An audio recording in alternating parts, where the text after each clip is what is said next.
The universe chose you because you're reaching a new state.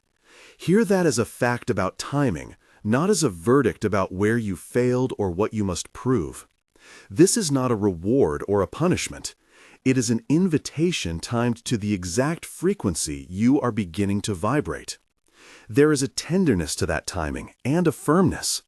Something about your inner landscape has shifted enough that the larger field noticed, and now the field is arranging itself around you.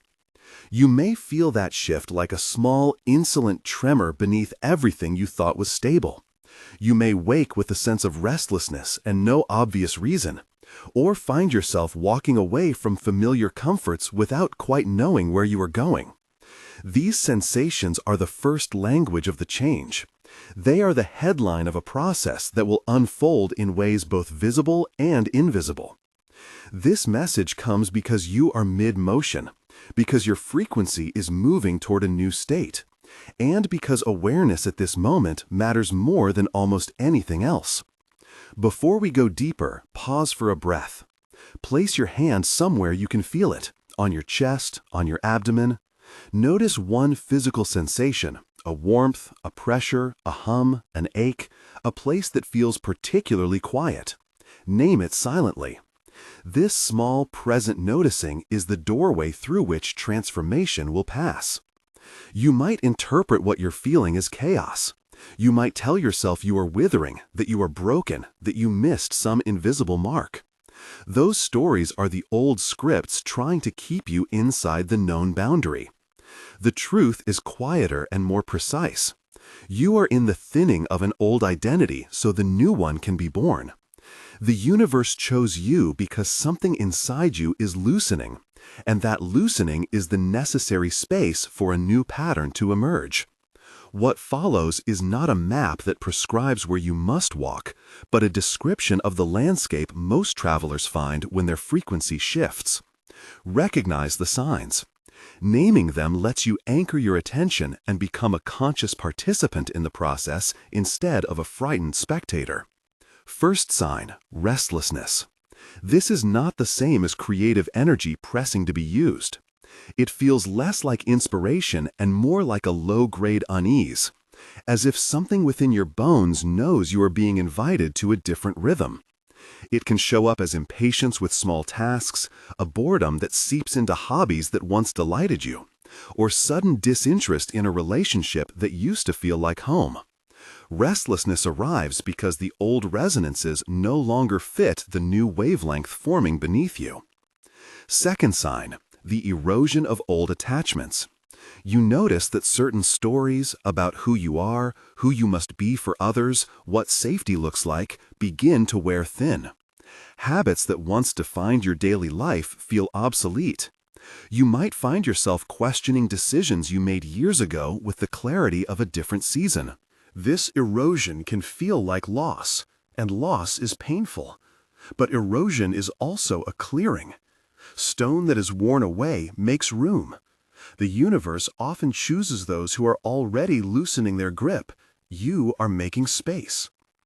Third sign, overlapping selves. For a while, you may carry two versions of yourself at once.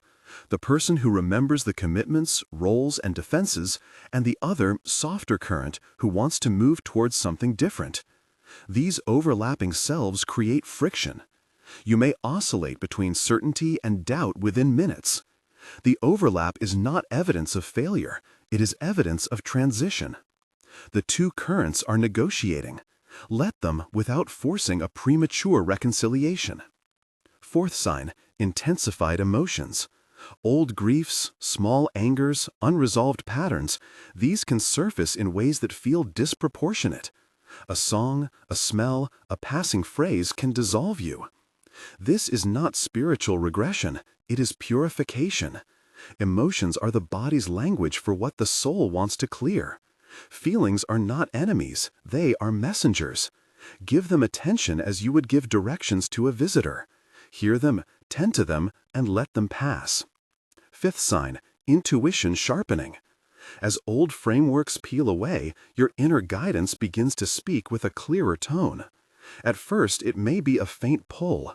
an internal sense that a decision will feel right or wrong before your mind can explain why.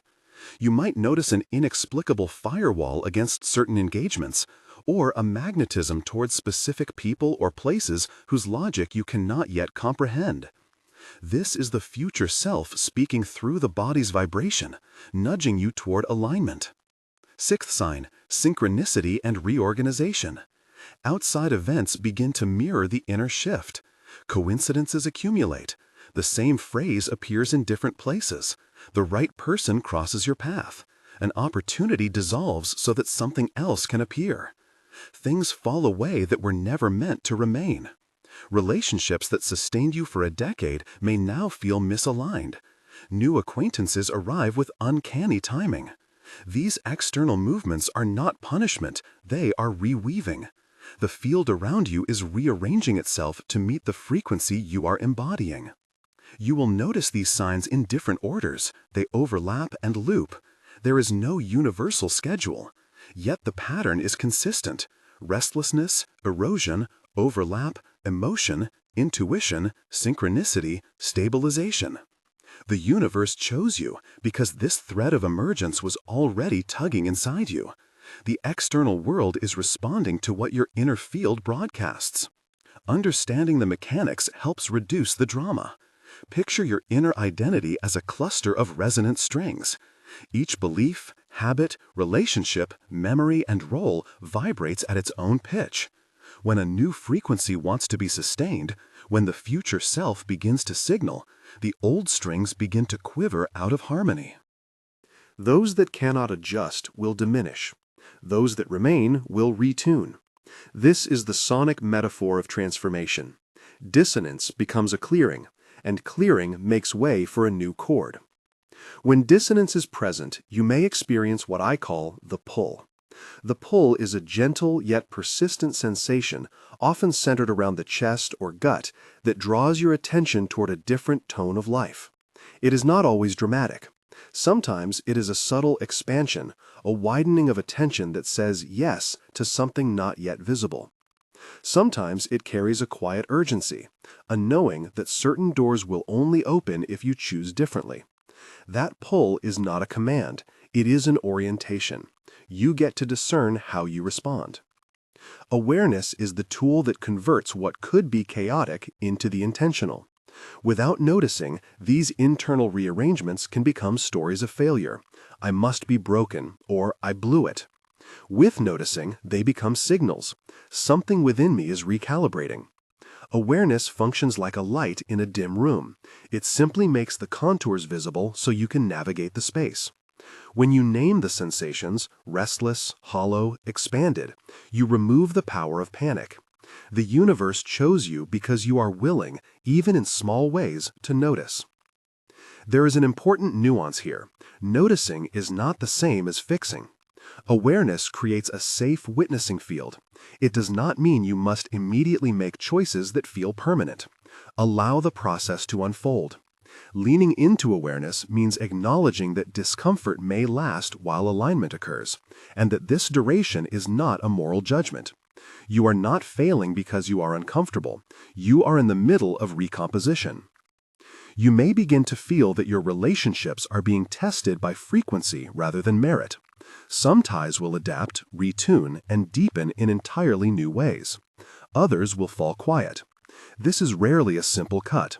More often, it is a gradual distancing. An afternoon that used to be full of talk and now is spare. A friend who no longer understands your questions. Or a partner whose intentions no longer resonate with the direction you are being pulled. Beware of romanticizing loss, and beware of vilifying it. Not every dissolved connection is a catastrophe. Some are acts of fidelity to the new self emerging. Intuition, your internal compass, is crucial during these negotiations. As the old structures erode, the habitual cognitive maps, what people told you to do, what your environment rewarded, start to lose traction. The future self speaks differently, through felt sense, through a clarity that is not always explainable.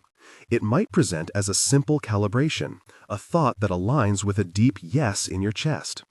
Practice listening to small calibration points first. What makes your body say yes or no in small decisions? That cultivation builds confidence for larger moves later. And there will be a void. This is the part people fear most. The void is not nihilistic. It is a sacred, clean space. Imagine a room emptied of furniture so new arrangements can be seen. The void is the silence that follows the erosion of identity, an emptiness that feels risky precisely because it is fertile. In that space, you might feel untethered, foolish, or even a little lost. But the void is where formation happens. The universe chose you because you were ready to tolerate that necessary unknowing long enough for a new pattern to coalesce. Stillness often accompanies the void, and stillness is a different quality from stasis. Stasis implies being stuck. Stillness implies a deep, attentive openness. In stillness, small shifts become audible. The future self doesn't yell. It arrives as a suggestion, an inclination toward an unfamiliar yet strangely familiar life. That suggestion may linger for weeks. Your task is not to force it, but to acknowledge it and allow it to refine itself in you. There are practical ways to honor the void and the stillness without manufacturing outcomes. Simple practices: pausing to notice breath, journaling the sensations that arise, giving yourself permission to cancel plans that feel tone-deaf, are not magical tricks. They are calibrations. They are ways to send the message back to your field. You are willing to align with what wants to live through you. Small actions matter because they adjust your baseline frequency. As your inner field moves, outer reality begins to show evidence of reorganization. Synchronicity increases in ways that can feel uncanny. You overhear a phrase that answers a question you are wrestling with. Someone reaches out with information that unblocks a stuck piece of your life. A door you thought closed reopens in a new form. These are not mystical guarantees. They are the natural consequences of living at a different resonance. The universe chose you because your inner frequency started broadcasting a new pattern. And once a pattern broadcasts, the field around you responds. Be mindful, though. Not every coincidence is meaningful. One of the perils in this season is the temptation to read significance into every random event. Discernment matters. Ask, does this occurrence align with the pull I feel in my body? Does it carry a sustained sense of coherence if I test it quietly? Trust takes time to build. The interplay between synchronicity and discernment is part of becoming fluent in this new language. As the field rearranges, opportunities will both arrive and dissolve in ways that make no immediate logical sense. That is because the criteria for what fits you are changing. Old measures of success and safety were fine-tuned to your previous state. They will not always translate. Expect some friction. Offers that once seemed perfect may now feel like compromises, and emergency exits may open where you least expect them. Stay attentive to the inner barometer rather than the outer applause. A delicate truth: change can trigger grief. The loss of familiar roles, the dismantling of long-held beliefs, shifts in friendships, these losses deserve mourning. Allow yourself the rites of small funerals, a conversation that names the change, a written note you don't send, a ritual of releasing objects that carried the old story. Honoring what was does not keep you stuck. It dignifies the passage and frees energy for the new. You may also notice a change in your dreams, in the images that arise during rest. Night imagery can intensify, bringing symbols or repeated themes that feel like rehearsal for a new identity. Keep a dream log, if only briefly. These nocturnal messages are another channel through which the future self communicates. They might be surprising, strange, or entirely mundane. Treat them as material to be observed, not as prescriptions to be obeyed. During this threshold, you may encounter two forms of resistance, internal and external. Internally, parts of you will argue for safety. Old identities insist on staying. That is expected. Externally, people and systems invested in the status quo may push back, overtly or subtly. Neither resistance is inherently wrong. The interplay between resistance and movement is the muscle of maturation. You are not called to collapse resistance, but to listen to it. Sometimes resistance is protecting a tender place that requires care before it can be trusted to the new structure. We often want the narrative of change to be neat, a clear break, a heroic leap, an immediate new life. Real transitions are rarely cinematic. They are made of many small realignments, subtle corrections, and repeated choices, the quiet continuities that accumulate into transformation. The universe chose you because you are in the kind of steady, imperfect work that yields real change rather than a spectacular facade. The universe responds to persistent resonance more than to sudden drama. One of the most helpful shifts in perspective is to think of your future self not as a stranger you must become, but as a field you are gradually rehearsing. Future self is not an authoritarian ideal. It is the tone your life will take when certain adjustments are integrated. Practice meeting that version with compassion. What does that future self notice differently? What kinds of boundaries does she or he keep? How do they speak about choices? Answering these questions in small, kind ways helps accelerate calibration without coercion. As we move further into this description of the mechanics, notice how each element connects back to the title. The universe chose you because you're reaching a new state. That choosing is not about reward.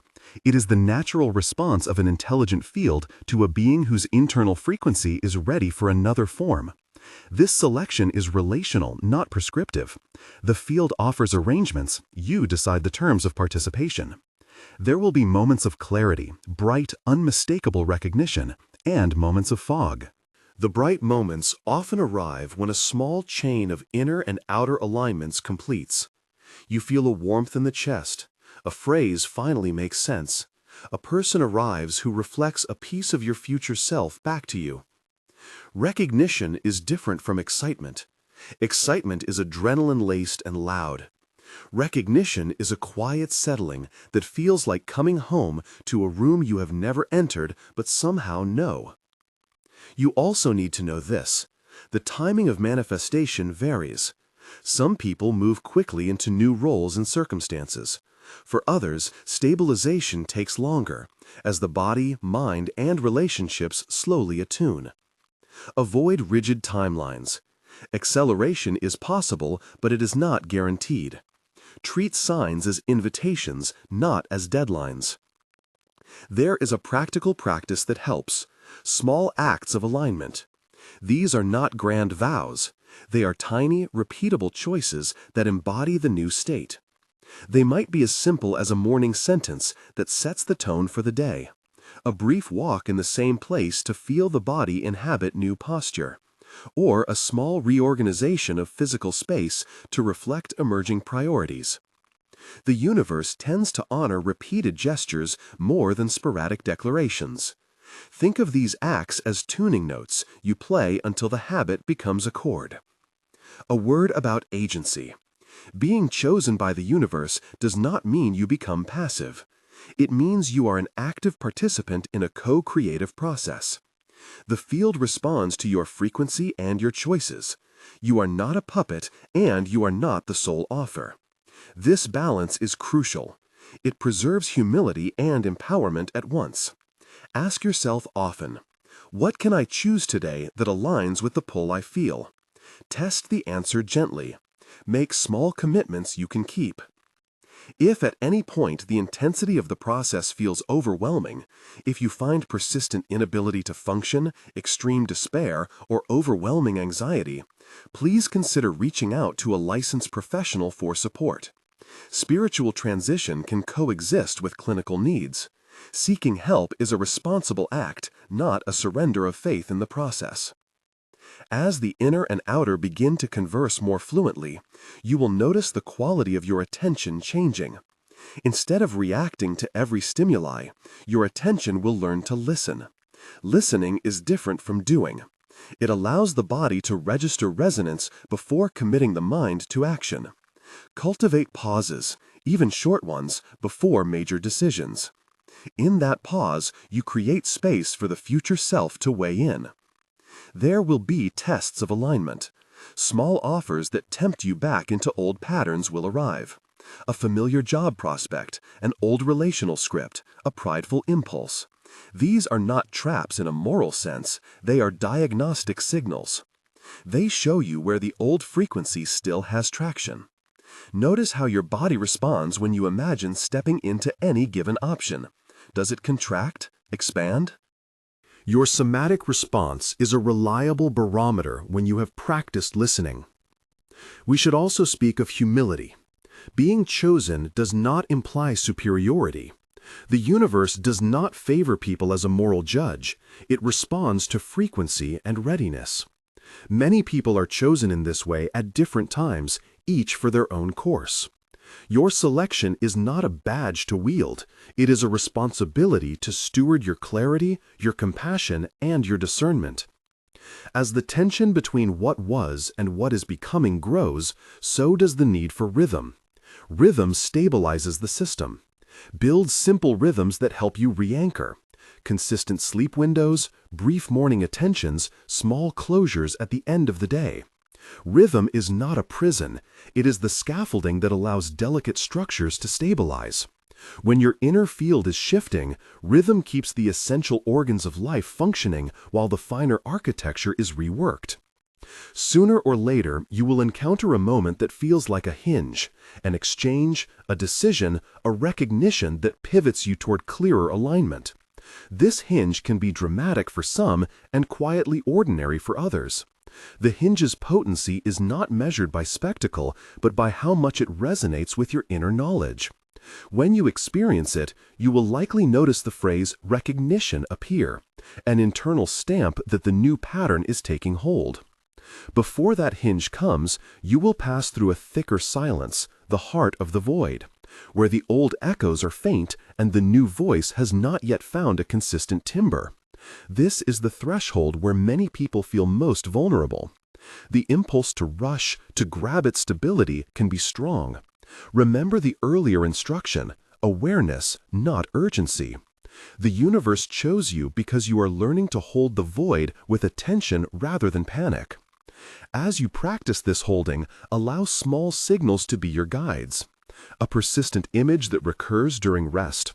An idea that feels lighter and truer each time it shows up. A person who resonates with your emerging frequency.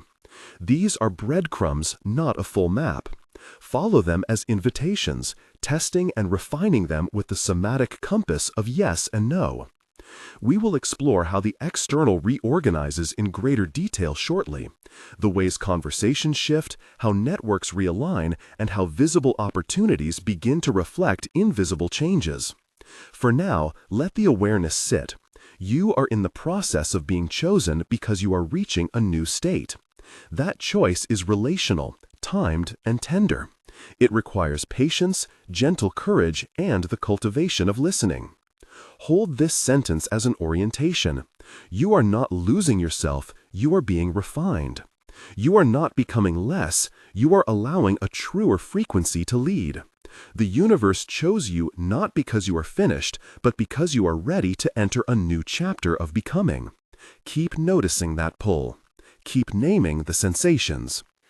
Keep allowing the overlaps to coexist without forcing premature resolution. There is a subtle point about identity we must touch now. Some parts will resist the loss because they fear invisibility. When an identity dissolves, the parts of you that depended on it feel threatened. Rather than fight those parts, introduce them to the possibility of serving new ends. Speak kindly to the frightened parts. Explain that their work mattered and that their courage is honored. This internal diplomacy will reduce internal sabotage and make the transition more graceful. As the tension deepens, you may start to experience brief episodes of inner recalibration, short windows of heightened clarity, sometimes followed by fatigue. These are not signs that you overreached. They are the nervous system integrating new patterns. Respect the need for rest, and remember that rest is itself a productive alignment practice. The universe chose you, in part, because you are learning to balance action with receptivity. You will also notice small tests of moral coordination. The world will ask you to choose integrity in tiny ways that reveal whether the new state is genuine. A half-truth, a small compromise, a convenience that nudges you back. These are invitations to practice the new state before it becomes externally visible. Choose alignment in subtle ways, and you will create the internal conditions for larger changes to be sustainable. In time, the dissonance will recede. The pull will become less of a tug and more of a benign orientation point. Recognition will arrive more often. The field will reorganize with greater coherence. But that arrival is not a simple end. It is a phase shift, another way of being that demands new habits, new boundaries, and ongoing calibration. For now, you are in the formative work, noticing, allowing, listening, and honoring the small calibrations that matter. We will soon move into the deeper chapters of this process, the sacred void as creative ground, the ways outer life rearranges with uncanny precision, and how to enact a simple anchor to claim the new timeline. For the moment, maintain the tender practice of noticing one sensation at a time, of responding to the pull with curiosity, and of holding the space between loss and possibility with compassion. The universe chose you because you're reaching a new state. Keep that thought like a lighthouse when fog surrounds you. It is not an instruction to rush, but an assurance. The field is noticing. Your readiness matters. Stay with the process. Allow the early signs, the restlessness, the erosion, the overlapping selves, the intensified emotions, the sharpening intuition, the small synchronicities to be your teachers. And when the void opens, meet it with the stillness it requires. When you meet the void with stillness, you begin to notice its texture. It is not an absence so much as a fine-grained openness, an uncluttered room of possibility whose walls are thin with readiness. For now, you are in the formative work, noticing, allowing, listening, and honoring the small calibrations that matter.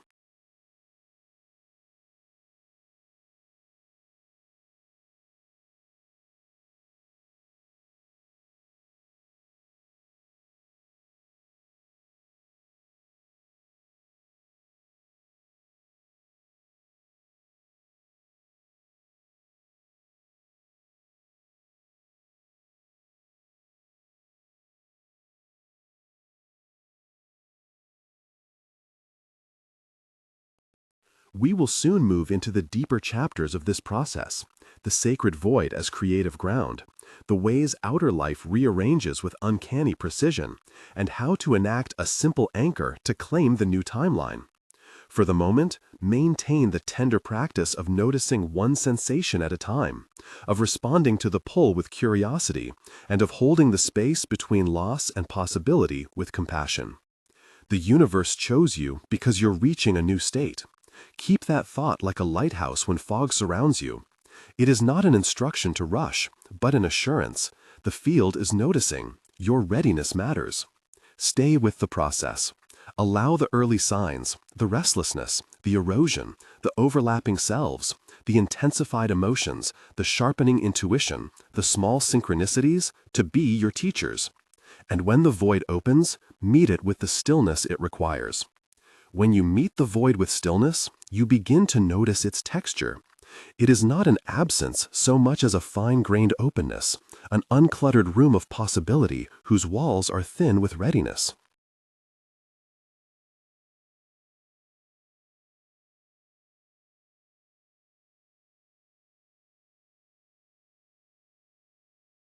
In that room, you will feel small tremors, memories that surface like dust motes, old comforts asking to be acknowledged, fragments of identity testing a new arrangement. The task here is simple and subtle. Do not hurry to furnish the space. Let the emptiness speak in small syllables. Allow the memories to pass through without deciding their final place. The new form will ask for only what belongs. The sacredness of the void lies in its ability to let formation happen in stages. Think of a seed that has to rot before it shoots. The rot is not the negation of life, but its preparation. Likewise, parts of you will need to unglue, soften, and recompose. That is the clearing work, not violent purging, but tender composting.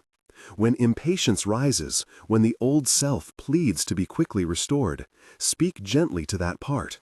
Remind it that what is emerging requires decomposition and time. Your job is to be the steward of this slow alchemy. There are practical, small rituals that honor this composting without insisting on dramatic transformation. One is the practice of listening notes. Once a day, write one sentence that describes the most honest sensation in your body. No interpretation, no strategy, just the felt truth. Over weeks, these notes reveal a pattern.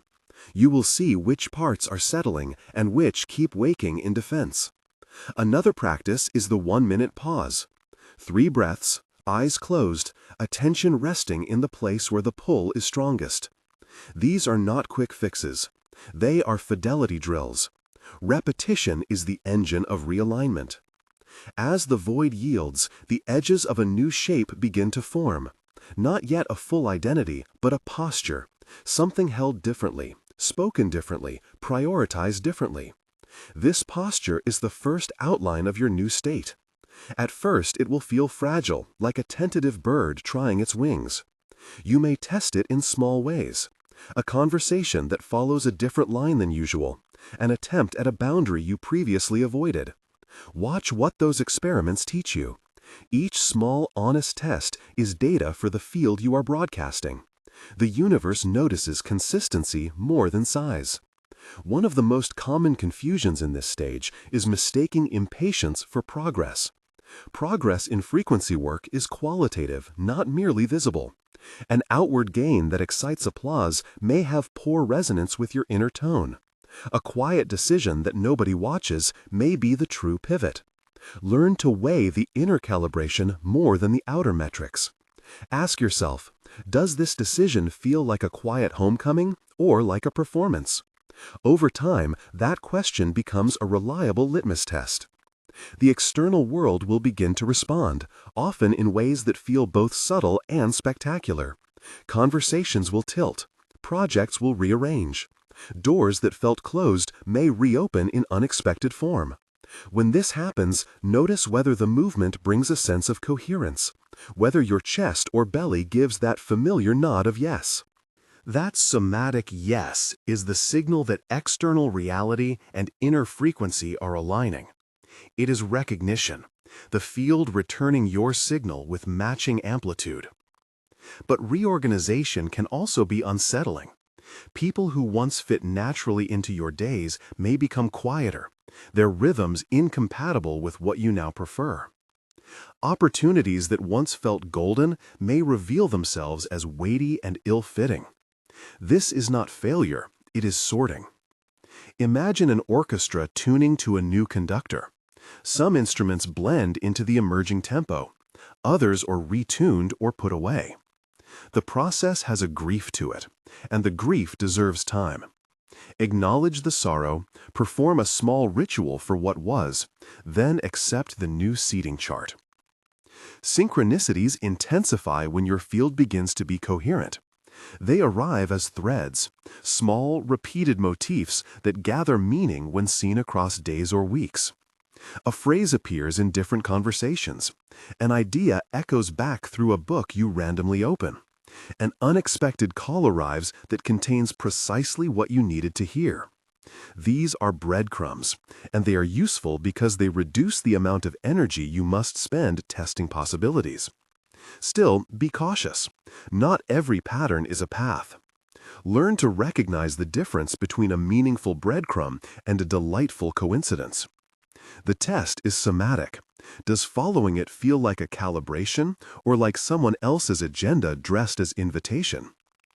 Intuition will sharpen throughout this process, but do not expect a constant trumpet. Often, intuition speaks in a tone so low that only patient listening will catch it. It starts as a micro-sensation, a slight tightening in the chest, a soft exhale, a refusal in the throat. Practice noticing these micro-sensations in low-stakes moments first. Ask yourself a trivial question, what to have for lunch, and notice which option causes a body rise or fall. Build trust in these small calibrations. They are the muscle memory you will use for bigger decisions. You will also find that the future self begins to show itself through the people who mirror you. These are not always obvious allies.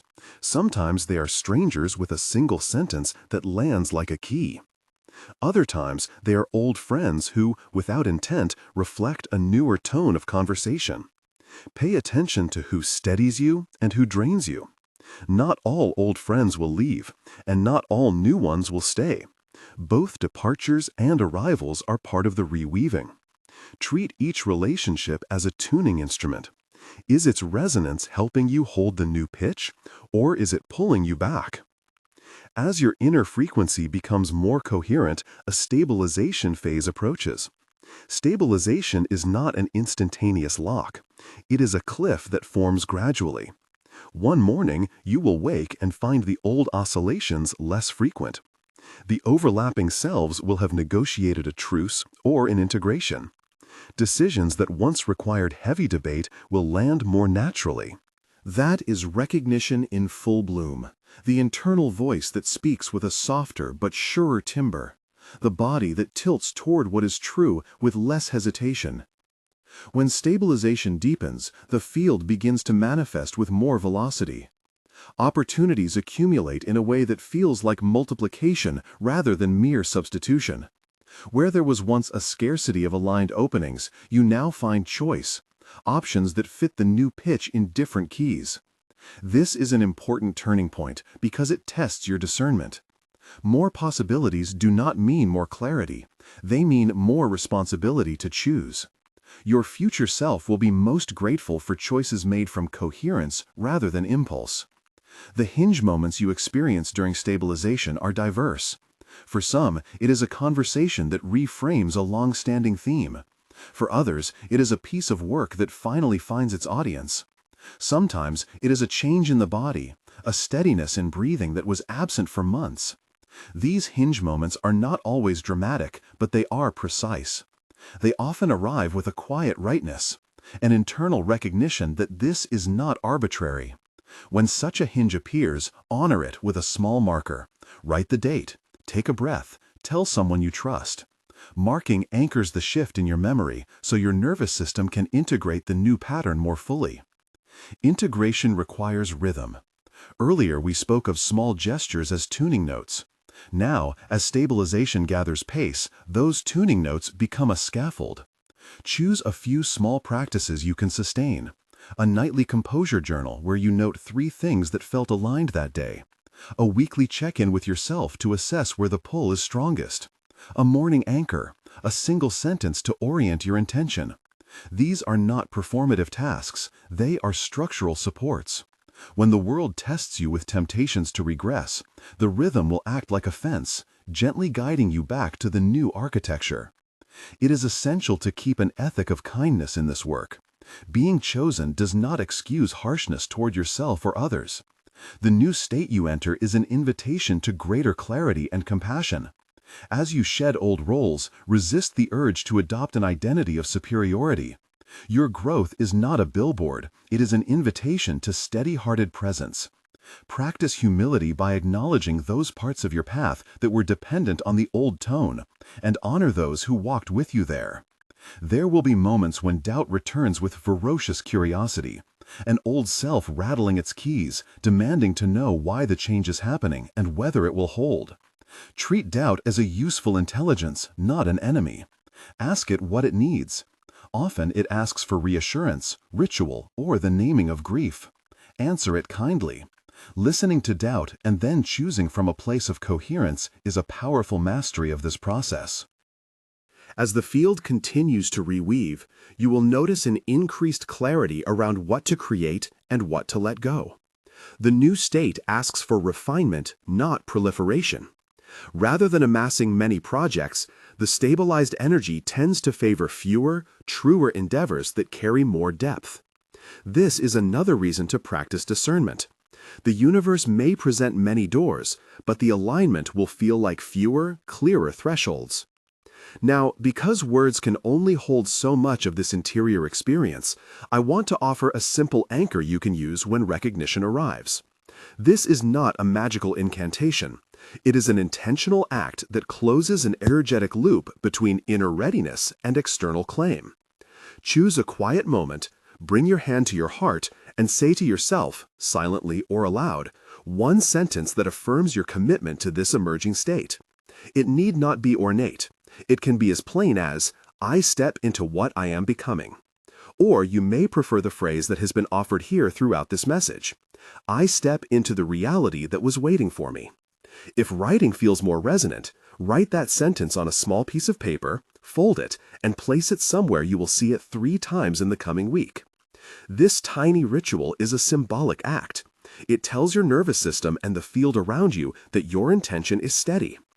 If you choose to speak a public declaration, do so with full awareness that the gesture is for you, not for approval. Public declarations can be powerful, but they can also create external pressure. If you are drawn to share, keep the intention private and tender. The declaration is a seal for your own alignment. If you prefer to keep the act entirely inward, that is equally potent. The universe does not require ceremony, it responds to clarity. A brief note about risk and care. If at any point the intensity of this transition overwhelms your ability to function, consider reaching out to a licensed professional for support. Seeking help can coexist with spiritual work. It is a dignified act of care, not a failure of progress. There are several pitfalls worth naming as you near stabilization. The first is the temptation to rush.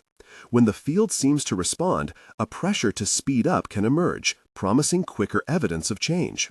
Resist that pressure. The most durable shifts are paced, not hurried. The second pitfall is externalization, assuming every external sign is confirmation. Learn to test signs with your somatic compass. The third pitfall is identification with the new label too early. Holding flexible humility prevents the new self from calcifying into a brittle image. As coherence deepens, you'll notice your attention changing in measurable ways. You will become more selective with your time, less easily baited by drama, and more present in ordinary moments. Presence, in fact, is one of the clearest markers of a new state. When you can inhabit the small moments, washing a cup, listening to a friend, walking without mental commentary, you are practicing the embodied frequency of the future self. At some point, recognition will move from being an occasional warmth into a steady low flame. Life will not be perfect, no system ever is, but it will feel more honest. Choices will be clearer, boundaries will make more sense, conversations will carry more depth. The world will not have been rearranged into a utopia, but your capacity to meet life will have expanded in ways that matter. As you close the loop on this phase, consider a simple practice of symbolic sealing. Take a page and write 3 short sentences that describe how the new state looks in your daily life. One about attention, how you will hold your presence. One about relationships, how you will choose resonant company. And one about work or purpose, what small action will align with your pull. Keep the sentences brief and specific. Read them aloud once, fold the page, and tuck it into a place of meaning. This act is a practical anchor. It translates an interior frequency into outward habit. You will also find it useful to cultivate a practice of gratitude for the thinning itself. Gratitude here is not a forced positivity, but a recognition of the necessary clearing, an honoring of what fell away so something truer could sit in its place. Gratitude softens the nervous system and invites the field to continue responding with tenderness. It is one way to keep humility and joy aligned.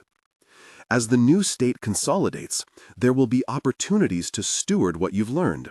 Small acts of generosity, simple mentorship, or the quiet practice of bearing witness to others in their thresholds.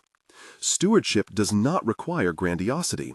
It is the willingness to show up, to listen, and to refuse the temptation to fix. Often, the most meaningful offering you can make is the steadiness you have cultivated. People will be drawn to that steadiness because it bears witness to possibility. Remember, too, that the universe chooses repeatedly. Today's selection does not guarantee tomorrow's immunity from dissonance. Life includes recurring cycles of emergence. What matters is the cultivation of a capacity to notice earlier, to be gentler with yourself, and to maintain the small rhythms that support alignment. Each subsequent threshold tends to be less disorienting if you keep the practices that worked, the listening notes, the 1-minute pause, the steady rhythms that anchor you. Before we close, I want you to make one small focused choice. Decide whether you want to ceremonially claim this phase in a single sentence. If you do, you can use the phrase many have found clarifying. I step into the reality that was waiting for me. Say it once, aloud or silently, with your hand on your heart. Feel the words as a seal. If you prefer to craft your own sentence, do so. The form matters less than the intention behind it. If this message resonates and you feel compelled to mark it publicly, you may type the declaration below as a way to anchor your commitment. Type it not for applause, but as a deliberate, energetic act. I step into the reality that was waiting for me. If you choose to write it, know that this small public act can deepen your internal commitment. If you prefer solitude, hold the sentence in your private practice instead. Both choices are valid. The universe chose you because you're reaching a new state. Hold that fact gently. It is an offering of timing, a recognition of readiness, and an invitation to partner with a field that responds to coherence. Keep noticing the pull. Keep honoring the void. Keep the small rhythms that steady the work. In time, recognition will shift from occasional visit to daily habit, and you will move with a resonance that feels like home. Go forward with tenderness for what has been and curiosity for what is forming. You are not alone in this threshold. The field is listening. Your readiness matters. The universe chose you because you're reaching a new state. Claim it, practice it, and let the gentle momentum of your alignment do the quiet, steady work of transformation.